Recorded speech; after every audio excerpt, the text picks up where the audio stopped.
Hello అందరికీ! ఈరోజు మనం ఈ ఎక్స్ప్లెయినర్లో ఒక చాలా సీరియస్ అండ్ అంతే ఇంపార్టెంట్ టాపిక్ గురించి మాట్లాడుకోబోతున్నాం. మోసపూరిత రుణదాతలు. అదేనండి, ఈ ప్రెడేటరీ లెండర్స్ని ఎలా పసిగట్టాలి, వారి ఉచ్చులో పడకుండా మనల్ని మనం ఎలా కాపాడుకోవాలి అనే విషయాలను లోతుగా విశ్లేషిద్దాం. ఆర్థికపరమైన మోసాల వలయాలను ఛేదించడానికి, మన డబ్బును కాపాడుకోవడానికి ఇదొక పర్ఫెక్ట్ ప్రాక్టికల్ గైడ్ అనుకోండి. సరే, ఇక ఏమాత్రం లేట్ చేయకుండా డైరెక్ట్గా టాపిక్లోకి వెళ్ళిపోదాం. ఇప్పుడు ప్రముఖ రచయిత టెర్రీ ప్రాచెట్ చెప్పిన ఒక ఇంట్రెస్టింగ్ కోట్తో స్టార్ట్ చేద్దాం. Boots theory. ఇది వింటే అరే అవును కదా అనిపిస్తుంది. చేతిలో సరిపడా డబ్బుల్లేనివాళ్లు చౌకగా వస్తున్నాయి కదా అని పదే పదే క్వాలిటీ లేని బూట్లు కొని ఫైనల్గా చూస్తే ఒకేసారి మంచి బూట్లు కొన్నవాడికంటే ఎక్కువ ఖర్చు చేస్తారు. ఎండ్ ఆఫ్ ద డే వాళ్ల కాళ్లు తడుస్తూనే ఉంటాయి, జేబు ఖాళీ అవుతుంది. అంటే పేదరికంలో ఉండటమనేది అక్షరాలా చాలా ఖరీదైన వ్యవహారమన్నమాట. ఇదొక సిస్టమిక్ ప్రాబ్లం. ఈరోజు మనం ప్రధానంగా కవర్ చేయబోయే 5 టాపిక్స్ ఇవే. 1.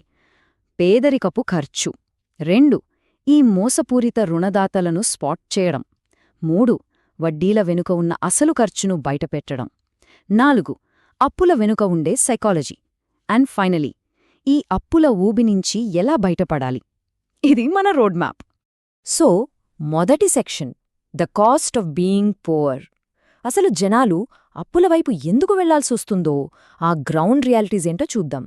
మనం ఇందాక మాట్లాడుకున్న బూట్స్ ఎగ్జాంపుల్ని కొంచెం మ్యాథమెటికల్గా చూద్దాం. ఒకరి దగ్గర ఒకేసారి $50 ఆ మంచి బూట్లు కొనేసి 10 ఏళ్లపాటు టెన్షన్ లేకుండా ఉంటారు. కాని అలా ఒకేసారి పెట్టలేని వాళ్ళేం చేస్తారు? పదే పదే ఆ చౌక బూట్లను కొంటూ అదే 10 ఏళ్లలో ఏకంగా $100 ఖర్చు చేస్తారు. చూసారా, చేతిలో పెట్టుబడి లేకపోతే దీర్ఘకాలంలో మనం ఎలా ఎక్కువ మూల్యం చెల్లించుకోవాల్సి వస్తుందో ఇది పర్ఫెక్ట్గా ఎక్స్ప్లెయిన్ చేస్తుంది. అసలు సామాన్యుల బడ్జెట్ ఎందుకు అంతలా చితికిపోతోంది? రీజన్స్ సింపుల్ అండి, కానీ చాలా హార్ష్. 1. మన సంపాదన తక్కువగా ఉన్న వయసులోనే పిల్లల పెంపకం, చదువులు లాంటి పెద్ద పెద్ద ఖర్చులొచ్చి పడుతుంటాయి. పైగా ఎంత కష్టపడినా ఆ స్థాయికి తగ్గట్లు మన జీతాలు పెరగవు.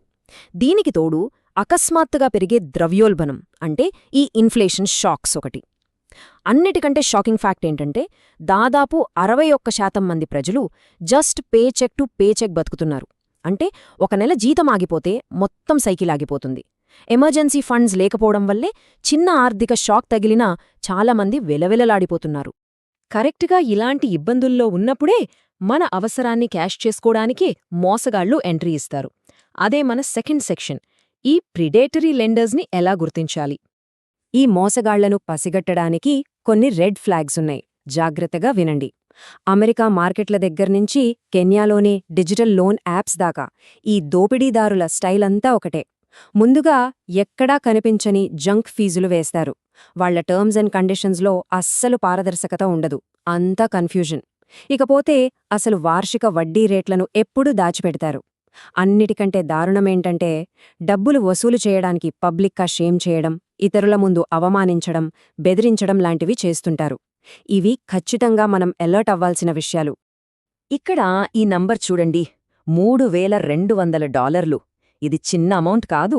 కేవలం ఈ దాచిన జంక్ ఫీజులు, మోసపూరితమైన ధరల వ్యూహాల వల్ల ఒక సగటు అమెరికన్ కుటుంబం ప్రతి ఏడాది నష్టపోతున్న మొత్తం ఇది.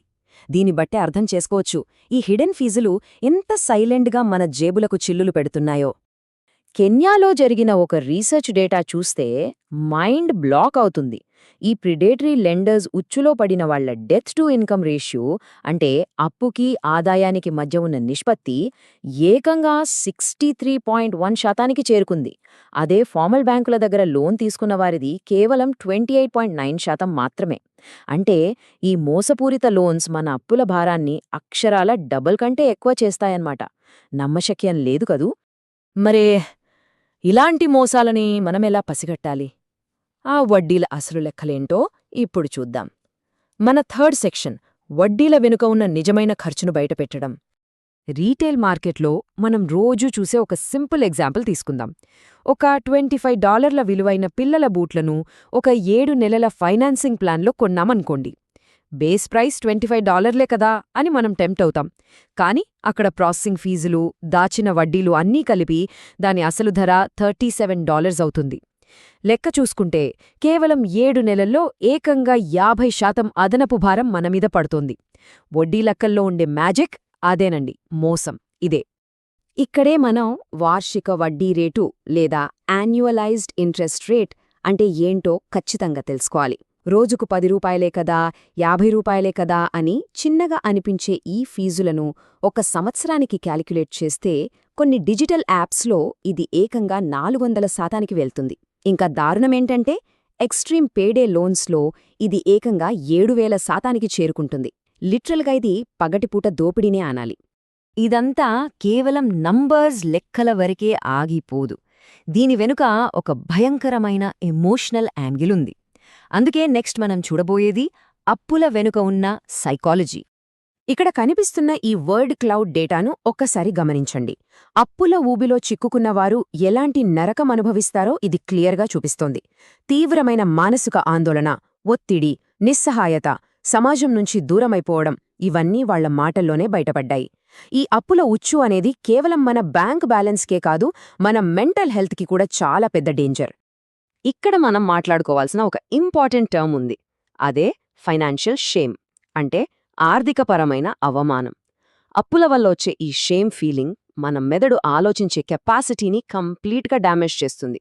ఫ్యూచర్ గురించి ప్రశాంతంగా ప్లాన్ చేసుకోనివ్వదు. ఆ క్షణానికి ఎవరో ఒకరు డబ్బులిస్తే చాలు, ఈ పరువు పోయే పరిస్థితి నుంచి బయటపడితే చాలు అనిపించి మరిన్ని తప్పుడు నిర్ణయాలు తీసుకునేలా చేస్తుంది. ఈ ప్రెషర్ వల్ల నిజ జీవితంలో ఎలాంటి కాంప్రమైజులు చేసుకోవాల్సి వస్తుందో ఇక్కడ డేటా చూస్తే కళ్ళు చెమరుస్తాయి. దాదాపు 68% మంది తమ లోన్ ఈఎంఐలను కనీసం 3 సార్ల కంటే ఎక్కువ కట్టలేకపోయారు. 52% మంది పిల్లల చదువుల ఖర్చులను వాయిదా వేశారు. 47% మంది ఏకంగా తమ అత్యవసర వైద్య ఖర్చులను కూడా ఆపేసుకుంటున్నారు. చివరికి 41% మంది ఇంట్లో ఉన్న ఆస్తులను, వస్తువులను అమ్ముకోవాల్సిన పరిస్థితి. ఇది నిజంగా గుండెల్ని పిండేసే నిజం. మరి ఈ భయంకరమైన వలయం నుంచి బయటపడే దారి లేదా? 100% ఉంది. మన ఫైనల్ సెక్షన్కి వెళ్దాం. Breaking the debt cycle. ఆర్థిక స్థిరత్వం వైపు ఎలా అడుగులు వేయాలో చూద్దాం. ఈ 3 స్టెప్స్ ఫాలో అయితే అప్పుల నుంచి ఒక ఎస్కేప్ రూట్ దొరికినట్లే. ఫస్ట్ స్టెప్, ఒక $500 నుంచి $1000 వరకు చిన్న ఎమర్జెన్సీ ఫండ్ని ఎలాగైనా క్రియేట్ చేసుకోవాలి. ఇది మనకొక చిన్న సేఫ్టీ నెట్లా పనిచేస్తుంది. సెకండ్, ఉన్న అప్పులన్నింటినీ ఒక పేపర్ మీద రాసుకుని ఏ దానికి ఎక్కువ వడ్డీ పడుతుందో దాన్ని ముందు టార్గెట్ చేయాలి. థర్డ్, ఇక్కడ పర్ఫెక్షన్ కోసం చూడొద్దు. కన్సిస్టెంట్గా, క్రమం తప్పకుండా కొద్ది కొద్దిగా కడుతూ ఉండాలి. చిన్న స్టెప్స్ అయినా సరే అవే మనల్ని బయటపడేస్తాయి. ఇక్కడొక పెద్ద అలర్ట్. ఓవర్ నైట్లో మీ అప్పులు తీర్చేస్తాం, తొందరగా బయటపడేస్తాం అని చెప్పే క్విక్ రిలీఫ్ స్కీమ్స్, షార్ట్కట్స్ కనిపిస్తే ఆమడ దూరం పారిపోండి. రియాలిటీ ఏంటంటే ఆర్థిక స్థిరత్వం అనేది స్థిరంగా, స్లోగా వస్తుంది కానీ ఓవర్ నైట్లో రాదు.